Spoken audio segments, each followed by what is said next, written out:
Friends, आप लोग को स्वागत है लाइव ऑनलाइन क्लासेज में। आज की क्लास में हम आपको 1 से 35 तक ऑब्जेक्टिव आपको कराया जाएगा, वो भी आपको चैप्टर बाई चैप्टर कराया जाएगा। ठीक है, इस प्रकार से आपका ऑब्जेक्टिव रहेगा, जैसा कि देख सकते हैं। ठीक है, इस प्रकार से आपका ऑब्जेक्टिव रहेगा। इसको राइट आंसर देना होगा। कमेंट के अनुसार आपको राइट आंसर नीचे लिखना होगा, एक का बी, एक का सी, एक का डी। ठीक है, आपको इस प्रकार से आंसर देना होगा। और ये आपका जो चैप्टर है, इस चैप्टर का नाम है पादप आकारिकी। ठीक है, और प्लांट मॉर्फोलॉजी ये चैप्टर आपका 3rd चैप्टर है। 2 चैप्टर आपको पिछले क्लास में करा दिए हैं। यदि आप उसको नहीं देखें तो आप प्लेलिस्ट में आपको जाकर देख लेना होगा। ठीक है, लगभग में आपको 1 से 35 क्वेश्चन का क्लास पर डे है। ठीक है, तो आपको मॉर्निंग में 6 बजे आपको आ जाता है, 6 बजे मॉर्निंग में आपका आ जाता है। चलिए आगे बात करते हैं, आपको क्वेश्चन नंबर की बात करते हैं। और आपको इस चैनल पे हो तो चैनल को सब्सक्राइब करके बेल आइकन को प्रेस कर ले और अपने ग्रुप में शेयर कर ले। ठीक है, और दोस्तों तो ज़रूर शेयर करें ताकि वो भी आपने ये आराम से ऑब्जेक्टिव आपको समझ सकते हैं। ठीक है, तो चलिए इसको सबसे पहले 100 सब्सक्राइबर पूरा करना होगा आपको, उसके बाद आगे की ओर बताते हैं दोस्तों। चलिए आपको क्या करना है, सबसे पहले आपको क्वेश्चन लेकर चलते हैं दोस्तों। चलिए पहला क्वेश्चन आपको करा, मूलांकुर के अतिरिक्त पौधे के किसी भी भाग को विकसित होने वाली जड़ क्या कहलाती है? मूलांकुर के अतिरिक्त पौधे के किसी भी भाग से विकसित होने वाली जड़ें क्या कहलाती है? पहला है जो तंतुमूल है, ठीक है, तंतुमूल है, अपस्थानिक है, या स्तंभव है, या मूसला जड़ें होते हैं। इसका आपका राइट आंसर हो जाएगा अपस्थानिक मूल कहलाती है। क्या कहलाती है? अपस्थानिक मूल कहलाती है। आपका राइट आंसर हो जाएगा बी। आपका राइट आंसर बी हो जाएगा। आगे बात करते हैं क्वेश्चन नंबर दूसरा। क्वेश्चन नंबर दूसरा में बोल रहा, मूलांकुर से विकसित होने वाली जड़ें क्या कहलाती है? मूलांकुर से विकसित होने वाली जड़ें क्या कहलाती है? ऑप्शन पहला वही है तंतुमूल, ठीक है, मूसला, या श्वसन, या अपस्थानिक। इसका आपका राइट आंसर आपको मालूम है तो कमेंट में लिख सकते हैं। इसका ऑप्शन पहला है जो तंतुमूल है, दूसरा ऑप्शन मूल्य है, ठीक है, मूसला है, ऑप्शन सी श्वसन है, ऑप्शन डी अपस्थानिक है। इसका आपका राइट आंसर हो जाएगा मूसला है। इसका राइट आंसर क्या हो जाएगा? मूसला है। इसका राइट आंसर आपका बी हो जाएगा। मूलांकुर से विकसित होने वाली जड़ें मूसला जड़ें कहलाती है। कौन जड़ें कहलाती है? मूसला जड़ें कहलाती है। आगे क्वेश्चन नंबर तीसरा में बात करते हैं कि श्वसन मूल मिलती है किससे? श्वसन मूल मिलती है किससे? तो पहला है पान से, चेस्टन से, जूसिया से, या मक्का से। तो जो श्वसन को मूल मिलती है वो आपको जूसिया से मिलती है। किससे मिलती है? आपको जूसिया से मिलती है। Option number C right answer हो जाएगा। ऑप्शन नंबर सी जूसिया से मिलती है श्वसन मूल। ठीक है, जूसिया से मिलती है, श्वसन मूल मिलती है। आगे बात करते हैं क्वेश्चन नंबर 4 में। क्वेश्चन नंबर 4 में बोल रहा कि डहेलिया की जड़ें होती है कंडील तथा पुलंकित या कुंभी रूप होते हैं, स्वांगीकारी होती है, रसेदारी होती है। इसका राइट आंसर आपका हो जाएगा कंडील तथा पुलकित होती है। ठीक है, कंडील तथा पुलकित होती है। आपका राइट आंसर हो जाएगा ए। इसका राइट आंसर आपका ए हो जाएगा। डहेलिया की जड़ें होती है कंडील तथा पुलकित की। डहेलिया की जड़ें होती है कंडील तथा पुलकित की। आगे बात करते हैं क्वेश्चन नंबर 5। क्वेश्चन नंबर 5 में है, क्वेश्चन नंबर 5 में बोल रहा कि उपरोही, ठीक है, ऊपरी रोही मूल मिलती है। ऊपरी रोही मूल मिलती है टिनोस्पोरा में, या अमरवेल में, या आर्किडस में, या भारतीय रबड़ में। इसका राइट आंसर आपको हो जाएगा आर्किडस। आर्किडस में ये उपरोही मूल मिलती है। आर्किडस में आपको उपरोही मूल मिलती है। इसका राइट आंसर आपका सी हो जाएगा। कमेंट में आपको आंसर लिखना होगा जो आपको आंसर मालूम है। आगे बात करते हैं क्वेश्चन नंबर 6। क्वेश्चन नंबर 6 में बोल रहा न्यूमोटॉर्फोस प्राय मिलती है, यानी श्वसन मूल प्राय मिलती है। किससे श्वसन मूल प्राय मिलती है? आपका राइट आंसर हो जाएगा मैंग्रोव पदार्थों में आपको श्वसन मूल प्राय मिलती है। ऑप्शन नंबर सी इसका राइट आंसर हो जाएगा। आगे बात करते हैं क्वेश्चन नंबर 7। क्वेश्चन नंबर 7 में बोल रहा है आर्किडस में बिलामेन, ठीक है, आर्किडस में बिलामेन जड़ें होती है, आर्किडस में बिलामेन जड़ें होती है। ऑप्शन पहला है सहारा देने के लिए, ऑप्शन बी कार्बोहाइड्रेट स्वस्थीकरण करने के लिए, ऑप्शन डी नम अवशोषित करने के लिए, ऑप्शन डी गैसों के विनिमय के लिए। इसका राइट आंसर आपको आ जाएगा नमी अवशोषित करने के लिए। नमी अवशोषित करने के लिए आर्किडस का बिलामेन जड़ें होती है। नमी अवशोषित करने के लिए आर्किडस में बिलामेन जड़ें होती है। इसका राइट आंसर आपका हो जाएगा सी। इसका राइट आंसर आपका सी हो जाएगा। आगे बात करते हैं क्वेश्चन नंबर 8। क्वेश्चन नंबर 8 में बोल रहा है निम्नलिखित में कौन से एक जड़ें नहीं होती है। ऑब्जेक्टिव आपको चारों दिया हुआ है, चारों में से आपको बताना है एक जड़ नहीं होती है, ठीक है, उसमें जड़ नहीं होती है।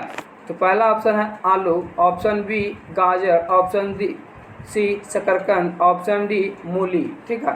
तो इसमें किसमें जड़ आपको नहीं होती है? तो आलू में आपका जड़ नहीं होता है। इसका राइट आंसर आपका आलू हो जाएगा, ऑप्शन नंबर ए। क्योंकि जो गाजर है नीचे एक सोर की तरह इसमें जड़ हो जाती है। शकरकंद है, शकरकंद में भी सोरी के जैसा होती है, और मूली में एक सोरी की जैसी होती है, लेकिन आलू जो गोल होता है उसमें जड़ नहीं होती है। आगे बात करते हैं क्वेश्चन नंबर 9 में। क्वेश्चन नंबर 9 में बोल रहा है अस्तंभ मूल पाई जाती है, यानी स्टील रूट पाई जाती है किसमें? पहला ऑप्शन चावल में, गन्ने में, या मूंगफली में, या चने में। इसका राइट आंसर आपको मालूम है तो कमेंट में लिख सकते हैं गन्ने में। किसमें पाई जाती है? गन्ने में पाई जाती है अस्तंभ मूल। अस्तंभ मूल किसमें पाई जाती है? गन्ने में पाई जाती है।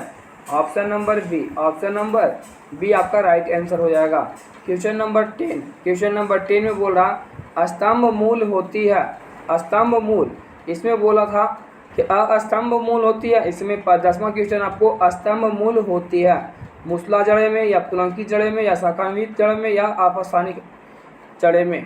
तो अपस्थानिक जड़े में स्तंभ मूल होती है, अपस्थानिक जड़े में स्तंभ मूल होती है। आपका राइट आंसर डी हो जाएगा, आपका राइट आंसर डी हो जाएगा। आगे बात करते हैं क्वेश्चन नंबर 10 हो गया। Question number 11। क्वेश्चन नंबर 11 में बोल रहा है जड़ें विकसित होती है किससे? जड़ें विकसित होती है प्रांकुर से, मूलांकुर से, तने से, या पत्ती से। जड़ें को विकसित करने के लिए मूलांकुर से विकसित होती है। किससे विकसित होती है? मूलांकुर से जड़ें विकसित होती है, मूलांकुर से जड़ें विकसित होती है। इसका राइट आंसर आपका बी हो जाएगा, इसका राइट आंसर आपका बी हो जाएगा। आगे हम बात करते हैं क्वेश्चन नंबर 12। गाजर है एक जड़ है, तना है, या पुष्प है, या पुष्प करम है। गाजर है जो एक जड़ है, क्या तना है, क्या पुष्प है, या पुष्प करम है। तो आपको राइट आंसर बताना होगा। आपका राइट आंसर हो जाएगा जड़। क्या आ जाएगा? जड़ है। गाजर एक जड़ है, गाजर एक जड़ है। इसका राइट आंसर आपका ए हो जाएगा। आगे बात करते हैं क्वेश्चन नंबर 13। क्वेश्चन नंबर 13 में बोल रहा जड़ के किस भाग में सर्वाधिक वृद्धि होती है? यानी जड़ के किस भाग को सर्वाधिक वृद्धि होती है, यानी सबसे ज़्यादा वृद्धि होती है? ऑप्शन ए मूल शीर्ष के ठीक पीछे, मूल शीर्ष के ठीक पीछे, या मूल शीर्ष में, या प्रकाश में, या अंधकार में। जो जड़ के सर्वाधिक वृद्धि होती है वो मूल शीर्ष के ठीक पीछे होती है, मूल शीर्ष के ठीक पीछे होती है। आपका राइट आंसर ए हो जाएगा, आपका राइट आंसर ए हो जाएगा। आगे बात करते हैं क्वेश्चन नंबर 14। क्वेश्चन नंबर 14 में बोल रहा है आपका कि बरगद के पेड़ के तने से लटकने वाली, बरगद के पेड़ में जो तने से लटकने वाली मोटी जड़ें कहलाती है। जो झुलुआ पकड़ कर झूलता है सब लोग बरगद का पेड़ में, वो रस्सी की जैसा होता है, वो जड़ क्या कहलाती है? तो ऑप्शन ए है वलयाकार मूल, या वायवीय मूल, या स्तंभ मूल, या आरोही मूल। इसका राइट आपको आंसर हो जाएगा, कमेंट में लिखना होगा। इसका राइट आंसर क्या हो जाएगा? स्तंभ मूल, स्तंभ मूल इसका राइट आंसर हो जाएगा। ऑप्शन नंबर सी इसका राइट आंसर है। आगे बात करते हैं क्वेश्चन नंबर 15। क्वेश्चन नंबर 15 में बोल रहा है निम्नलिखित जोड़ों में, ठीक है, निम्नलिखित जोड़ों में से कौन सा गलत है? यानी गलती यहाँ थोड़ा सा टाइप कर दिया गया, यहाँ जड़ों होता है, ठीक है, जड़ों। निम्नलिखित में जड़ों में से कौन सा गलत है? ऑप्शन नंबर ए शंक्वाकार जड़ प्याज के लिए है, तर्क रूपी मूली के लिए है, तुम्बी रूपी जड़ शलजम के लिए है, श्वसन मूल में मैनव्यूक पौध के लिए है। तो इसका राइट आंसर हो जाएगा शक्वाकार जड़ प्याज के लिए। जो कौन सा गलत पूछ रहा, शक्वा जड़ प्याज के लिए नहीं होता है। ठीक है, ये आपका सही है, ये तीनों सही है। ये आपको इसमें गलत पूछ रहा था कौन सा एक गलत है, तो आपको शक्वा जड़ प्याज है। ये जो आपको आंसर यहाँ शक्वा प्याज जड़ नहीं होता है। आपका राइट आंसर आपका ए हो जाएगा इसका 15 का। आगे बात करते हैं क्वेश्चन नंबर 16। क्वेश्चन नंबर 16 में बोल रहा श्वसन मूल में पाई जाती है, श्वसन मूल में पाई जाती है। ये क्वेश्चन आपको 2014 में पूछा हुआ एसएससी में। हाइड्रिला में ऑप्शन बी है, राइजोफोरा में, सिंघाड़ा में या एक्टर कैंथा में। इसका राइट आंसर आपको मालूम है तो कमेंट में लिख सकते हैं। ऑप्शन नंबर इसका बी राइट आंसर है, राइजोफोरा में। राइजोफोरा में आपको श्वसन मूल पाई जाती है। राइजोफोरा में आपको श्वसन मूल पाई जाती है। आगे बात करते हैं क्वेश्चन नंबर 17। क्वेश्चन नंबर 17 में बोल रहा पान की लता बनने वाली जड़ कौन सी होती है? पान की लता में बनने वाली जड़ कौन सी होती है? ऑप्शन नंबर ए स्तंभ होती है, ऑप्शन बी अल्लुंगन होती है, ऑप्शन डी छायादार होती है, ऑप्शन डी आरोही जड़ होती है। यानी आरोही जड़ यानी बढ़ती क्रम में होते हैं। तो पान की लता में बनने वाली जड़ आरोही जड़ होती है। इसका राइट आंसर आपका हो जाएगा डी नंबर। इसका राइट आंसर आपका डी नंबर हो जाएगा। आपका आरोही क्रम में होते हैं। ऑप्शन नंबर इसका डी हो जाएगा। ऑप्शन नंबर इसका राइट आंसर डी हो जाएगा, आरोही क्रम। आगे बात करते हैं क्वेश्चन नंबर 18। क्वेश्चन नंबर 18 में बोल रहा आलू का खाने योग्य भाग क्या कहलाता है? जो आलू को खाने योग्य भाग होता है उसे क्या कहते हैं? तो ऑप्शन नंबर ए जड़ है, ऑप्शन नंबर ए जड़, ऑप्शन बी कलिका, ऑप्शन सी फल, ऑप्शन डी तना। ठीक है, जो आलू का योग खाने वाला योग है वो तना कहलाता है। क्या है? तना को खाया जाता है, यानी तना। ठीक है, आपका राइट आंसर हो जाएगा, इसका राइट आंसर डी हो जाएगा। आगे बात करते हैं क्वेश्चन नंबर 19। क्वेश्चन नंबर 19 पे बोल रहा है पूर्णकार स्तंभ एक रूपांतरण है। पूर्णकार स्तंभ एक रूपांतरण है। पहला ऑप्शन जड़ का, ऑप्शन बी तना का, ऑप्शन सी पत्ती का या नन ऑफ दी, यानी इनमें से कोई नहीं। तो इसका राइट आंसर आपको मालूम है तो कमेंट में लिख सकते हैं। ये आपका राइट आंसर तना का हो जाएगा। किसका हो जाएगा? तना का हो जाएगा। आप ऑप्शन नंबर बी आपका इसका राइट आंसर है। आगे बात करते हैं क्वेश्चन नंबर 20। क्वेश्चन नंबर 20 में बोल रहे हैं, क्वेश्चन नंबर 20 का बोल रहा है नागफनी में प्रकाश संश्लेषी कार्य होता है। नागफनी में प्रकाश संश्लेषी कार्य होता है। पहला ऑप्शन घनकंद होता है, दूसरा है जो पर्णकांड होता है, तीसरा है आपको पर्यादित होता है या शकलकंद होती है। तो इसका राइट आंसर आपको मालूम है तो कमेंट में लिख सकते हैं। इसका राइट आंसर हो जाएगा पर्णकाय। पर्णकाय स्तंभ के द्वारा प्रकाश संश्लेषी का कार्य करती है। नागफनी में प्रकाश संश्लेषण का कार्य पर्णकाय स्तंभ के द्वारा किया जाता है। आगे बात करते हैं क्वेश्चन नंबर 21। क्वेश्चन नंबर 21 में बोल रहा कि निम्नलिखित में कौन सा एक तना है? इसमें से आपको एक बताना होगा कि कौन सा एक तना है। आलू एक तना है कि गाजर एक तना है या शकरकंद एक तना है या मूली एक तना है। इसका राइट आंसर आपका क्या हो जाएगा? कमेंट में लिखना है। आलू एक क्या है? तना है। निम्नलिखित में पूछ रहा है कौन सा एक तना है, बल्कि आलू एक तना है। ठीक है, आगे बात करते हैं क्वेश्चन नंबर 22। क्वेश्चन नंबर 22 सबसे पहले आपको इस चैनल पे हो तो चैनल को सब्सक्राइब करके बेल आइकन को प्रेस कर ले और दोस्तों यानी अपने ग्रुप जितने सारे ग्रुप हैं ग्रुप में ये वीडियो को आपको शेयर कर दे।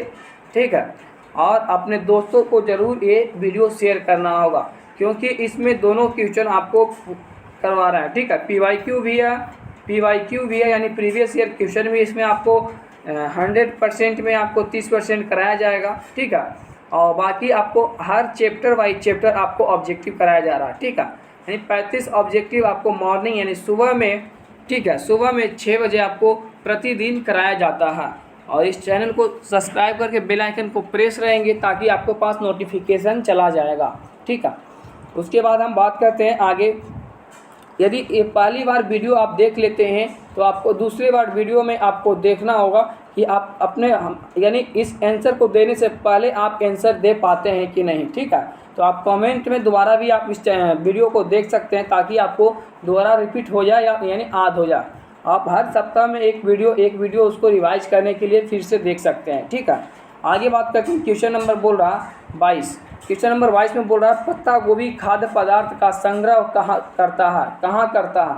जो पत्ता गोभी खाने वाला पत्ता गोभी पदार्थ है वो संग्रह यानी अपने आप को संग्रह यानी अपने आप को संगारता कहाँ है। तो तना में संगारता है या फल संगारता है या जड़ या पत्तियाँ। तो इसका राइट आंसर आपको मालूम है तो कमेंट में लिख सकते हैं। इसका राइट आंसर आपको डी है। इसका राइट आंसर आपका डी हो जाएगा। पत्ता गोभी अपने खाद्य पदार्थ को पत्तियाँ में संगारती है। कहाँ संगारती है? पत्तियाँ में संगारती है। इसका राइट आंसर आपका डी हो जाएगा। आगे बात करते हैं क्वेश्चन नंबर 23। क्वेश्चन नंबर 23 में बोल रहा आलू भूमिगत रूपांतरित तना होता है जिसे क्या कहा जाता है। शलकंद कहा जाता है या धनकंद कहा जाता है। ऑप्शन सी है जो प्रकंद कहा जाता है। ऑप्शन डी है जो कंद कहा जाता है। तो जो आलू में भूमिगत रूपांतरित तना होता है उसे कंद कहते हैं। क्या कहते हैं? उसे कंद कहते हैं। इसका राइट आंसर आपका डी हो जाएगा। इसका राइट आंसर आपका डी हो जाएगा। आगे बात करते हैं क्वेश्चन नंबर 24। क्वेश्चन नंबर 24 में बोल रहा निम्नलिखित में से क्या तने का रूपांतरण नहीं है। बोल रहा है इसमें आपको एक चुनना होगा कि तने का रूपांतरण नहीं है। ये क्वेश्चन आपको पूछा हुआ है एसएससी 2014 में क्वेश्चन आया हुआ है। पहला ऑप्शन प्याज का बल्ब है। ठीक है, अरबी का धनकंद है, शकरकंद है और आलू का कंद है। इसका राइट आंसर बोल रहा तने का रूपांतरण नहीं है यानी जिसमें तना का रूपांतरण नहीं होता है वो शकरकंद कहलाता है। क्या कहलाता है? शकरकंद कहलाता है। इसका राइट आंसर आपका सी हो जाएगा। इसका राइट आंसर आपका सी हो जाएगा। आगे बात करते हैं क्वेश्चन नंबर 25। क्वेश्चन नंबर 25 में बोल रहा है कि प्याज में खाद्य भाग होते हैं यानी प्याज में खाद्य भाग हैं जो आपको एसएससी 2014 में पूछा हुआ क्वेश्चन है। इसका राइट आंसर आपको क्या होगा कमेंट में आप ज़रूर लिख सकते हैं क्योंकि आपको मालूम होगा कि प्याज में खाद्य भाग यानी खाने का भाग क्या होता है। तो पत्ता होता है, जड़ होता है, तना होता है या पुष्प होता है। तो इस प्रकार से मान के चलिए कि ये आपका प्याज है जो खेत में आपका रोपा हुआ, ये आपका इस प्रकार से पत्ता है। ठीक है, तो बोल रहा है पत्ता प्याज का पत्ता भाग खा सकते हैं? नहीं खा सकते, ये गलत है आपका। आगे बोल रहा है जड़, जो नीचे जड़ ऐसे रस्सी के जैसा होता है, क्या इस जड़ को आप खा सकते हैं? नहीं खा सकते, ये भी आपका ऑप्शन गलत है। उसके बाद बोल रहा है पुष्प यानी इसका जो फूल निकलता है बच्चे में वो खा सकते हैं आप? नहीं खा सकते, ये भी गलत है। लेकिन जो आपका तना है, तना यानी जो आपको बीच वाला जो भाग आपको जड़ से ऊपर वाला भाग है वो उसको तना कहते हैं। ये तना को आप क्या कर सकते हैं? खा सकते हैं। इसका राइट आंसर आपका हो जाएगा तना। जो प्याज में खाद्य भाग होता है वो तना खाना के लिए भाग होता है। चलिए आगे बात करते हैं। ये आपका राइट आंसर सी नंबर हो जाएगा। बात करते हैं क्वेश्चन नंबर 24 नहीं बल्कि 27 बात करते हैं। क्वेश्चन नंबर 27 ये भी आपको क्वेश्चन पूछा हुआ है यूपीएससी में यानी आईएएस में 1996 में पूछा था। 1996 में पूछा था कि निम्नलिखित में कौन सा रूपांतरित तना नहीं है। रूपांतरित तना नहीं है, इसमें 4 गो ऑप्शन दिया हुआ। इसमें आपको छांटना है कि रूपांतरित तना नहीं है। आप कमेंट में आंसर इसको जरूर लिखना होगा। ठीक है, पहला ऑप्शन आपको है गाजर, ऑप्शन बी शकरकंद, ऑप्शन सी नारियल, ऑप्शन डी आलू। तो इसका राइट आंसर रूपांतरित तना नहीं होता है आलू में नहीं होता है। ऑप्शन नंबर डी इसका राइट आंसर हो जाएगा। आंसर आलू क्या हो जाएगा? आलू इसका राइट आंसर हो जाएगा। आगे बात करते हैं क्वेश्चन नंबर 28। क्वेश्चन नंबर 28 में बोल रहा निम्नलिखित में से किसकी पत्ती का पर्दलय प्रायः न्यूनीकृत होता है। तो पहला ऑप्शन आपका जलोदभिद होता है, समुद्रभिद होता है या पुरोही होता है या शुष्कोदभिद होता है। तो इसका राइट आंसर शुष्कोदभिद होता है। न्यूनीकृत के में होता है शुष्कोकृत होता है। ठीक है, पत्ती में पर्दलय प्रायः न्यूनीकृत यानी न्यूनतम सबसे न्यूनतम कृत होता है तो शुष्कोदभिद होता है। इसका राइट आंसर आपका डी हो जाएगा। आगे बात करते हैं क्वेश्चन नंबर 29। क्वेश्चन नंबर 29 में बोल रहा है कि कैक्टस में सूल किसका रूपांतरण होता है। कैक्टस में सूल किसका रूपांतरण होता है। ऑप्शन नंबर इसे बताना होगा और ये आपको साथ साथ में 2014 में एसएससी में क्वेश्चन आया था। ठीक है, एसएससी में 2014 में क्वेश्चन आया हुआ था।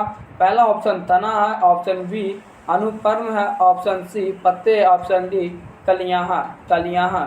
ये आपको राइट आंसर इसमें क्या आ जाएगा, आपको कमेंट में लिखना होगा। इसका राइट आंसर हो जाएगा आपका पत्ता। ठीक है, पत्ता इसका राइट आंसर हो जाएगा, option number C, option number C. जी हाँ दोस्तों, जो आप इस चैनल को सब्सक्राइब करके बेल आइकन को प्रेस कर ले, क्योंकि आपको चैप्टर वाइज चैप्टर ऑब्जेक्टिव कराया जा रहा। ठीक है, 35 ऑब्जेक्टिव आपको 6 बजे मॉर्निंग में डेली बाई डेली, और साथ के साथ 5 बजे शाम में करेंट अफेयर आपको 15, ठीक है, 15 ऑब्जेक्टिव आपको करेंट अफेयर शाम में 5 बजे कराया जाता है। तो आप इस चैनल को सब्सक्राइब करके रखना ताकि आपको मालूम होते रहे। ठीक है, उसके बाद आपको जैसे ही टाइम मिलती है, तो टाइम मिलने के कारण आपको एक हिस्ट्री का क्लास आपको लेकर आएंगे, ऑब्जेक्टिव स्पेशल हिस्ट्री या तो सिविक्स का। ठीक है, तो चलिए आगे बात करते हैं। क्वेश्चन नंबर 29 है, ये आपको इसका आंसर क्या हो जाएगा, पत्ता। आपको मालूम था इसका आंसर क्या हो जाएगा, पत्ता, यानी ऑप्शन नंबर सी था। आगे बात करते हैं क्वेश्चन नंबर 30। क्वेश्चन नंबर 30 में बोल रहा पुष्पों का अध्ययन कहलाता है। आपको पिछले क्लास में भी बताए थे कि पुष्पों का अध्ययन कहलाया जाता है एंथोलॉजी को पुष्पों का अध्ययन कहते हैं। एंथोलॉजी फलों का अध्ययन को पोमोलॉजी कहते हैं। यानी फलों का अध्ययन पूछेगा तो उसको क्या हो जाएगा आंसर आपका, पोमोलॉजी हो जाएगा। क्या हो जाएगा, पोमोलॉजी। ये फलों का अध्ययन है, बल्कि पुष्पों का अध्ययन पूछ रहा है, तो एंथोलॉजी इसका राइट आंसर हो जाएगा। राइट आंसर क्या हो जाएगा, ऑप्शन नंबर ए। आगे बात करते हैं क्वेश्चन नंबर 31। वे पौधे जिनमें कभी पुष्प नहीं बनते हैं वो क्या कहलाते हैं। वो एक ऐसा पौधा है जिसमें कभी पुष्प यानी कभी फूल नहीं बनते हैं, वो आपको क्रिप्टोगेम्स कहते हैं। ये भी क्वेश्चन आपको पिछले क्लास में कराया हुआ था। क्रिप्टोगेम्स जो उसमें फूल नहीं बनते हैं बल्कि फल बनते हैं। ठीक है, वे पौधे जिसमें कभी भी पुष्प नहीं बनते हैं वो क्या कहलाते हैं, तो क्रिप्टोगेम्स कहलाते हैं। ठीक है, क्रिप्टोगेम्स कहलाते हैं। आगे बात करते हैं क्वेश्चन नंबर 32। पूर्ण पुष्प में पाया जाता है, यानी पूर्ण रूप से पुष्प में क्या पाया जाता है, तो सभी ऑप्शन आपको देखना होगा। पहला ऑप्शन उमंग एवं जयांग, उमंग एवं जयांग। ऑप्शन बी है बाह्यदल एवं दल, बाह्यदल एवं दल। ऑप्शन सी सभी चारों चक्र। ऑप्शन डी दल, उमंग और जयांग। इसका राइट आंसर आपका हो जाएगा सभी चारों चक्र पुष्प रूप में पाया जाता है, यानी पूर्ण पुष्प में सभी चारों चक्र पाया जाता है। ऑप्शन नंबर सी इसका राइट आंसर हो जाएगा। आगे बात करते हैं क्वेश्चन 33। क्वेश्चन नंबर 33 में है कि पुष्प के जनन चक्र क्या कहलाता है। पुष्प के जनन चक्र क्या कहलाता है, तो ऑप्शन नंबर ए है उमंग जयांग, दलपुंज उमंग, बाह्यदलपुंज। ठीक है, बाह्यदलपुंज एवं जयांग। इसका राइट आंसर आपको मालूम है तो कमेंट में लिख सकते हैं। इसका राइट आंसर उमंग एवं जयांग होगा, उमंग एवं जयांग। राइट आंसर उमंग एवं जयांग होता है। आगे बात करते हैं क्वेश्चन नंबर 34। क्वेश्चन नंबर 34 में बोल रहा है निम्नलिखित में कौन सी एक उभयलिंगी फूलों के बारे में सही है। फूलों के बारे में सही है, आपको एसएससी 2011 में क्वेश्चन पूछा हुआ है। इसमें राइट आंसर आपको हो जाएगा उनमें पुंकेसर और अंडप दोनों होते हैं। यानी फूल उभयलिंगी में फूलों के बारे में उसमें पुंकेसर भी होते हैं, पुंकेसर भी होते हैं। ठीक है, इसमें पुंकेसर भी होता है और अंडप दोनों होता है। ठीक है, आपको इसमें दोनों होता है। इसका राइट आंसर हो जाएगा बी नंबर। ये राइट आंसर आपका बी नंबर हो जाएगा कि उसमें पुंकेसर और अंडेपन दोनों होते हैं। आगे बात करते हैं क्वेश्चन नंबर लास्ट है आपका 35। 35 में बोल रहा है कुंजरी। ठीक है, कुंजरी पुष्प के 12 वर्ष में एक बार खिलने के कारण यानी किसके कारण से एक बार खुलता है, कुंजरिनी। ठीक है, कुंजी जी। ठीक है, कुरुंजी जी पुष्प के 12 वर्ष में एक बार खिलता है। ये आपका एसएससी में क्वेश्चन पूछा हुआ 2015 में है। हमको 100% मालूम है कि ये सब आपको क्वेश्चन मालूम नहीं होगा, तो ये क्वेश्चन आपको याद करना होगा, क्योंकि चैप्टर बाई चैप्टर आपको बायोलॉजी का कराया जा रहा है। आपको बायोलॉजी का चैप्टर बाई चैप्टर 35 क्वेश्चन प्रत्येक दिन कराया जा रहा है। पहला ऑप्शन है प्रकाश अवधि, ऑप्शन बी आदित्य अवधि, ऑप्शन सी फ्लोरोजिन स्राव, ऑप्शन सी जो इनमें से सभी है। ठीक है, ये चारों है जो आपको क्या 12 वर्ष में एक बार खिलने के कारण होता है, तो नहीं, आपको राइट आंसर हो जाएगा ऑप्शन नंबर सी। ठीक है, ऑप्शन नंबर सी हो जाएगा फ्लोरोजिन शराब होती है, फ्लोरिजन शराब होती है। आपको 35 क्वेश्चन करा दिया गया है, ठीक है। उसके बाद आपको नेक्स्ट क्लास में मिलते हैं, और चैनल को सब्सक्राइब करके बेल आइकन को प्रेस कर ले और दोस्तों तक ज़रूर शेयर करें इस क्लास को, ठीक है, ताकि वो भी आपको ऑब्जेक्टिव याद कर सकते हैं। चलिए इतना ही तक, फिर मिलेंगे आपको नेक्स्ट वीडियो में। जय हिंद, जय भारत।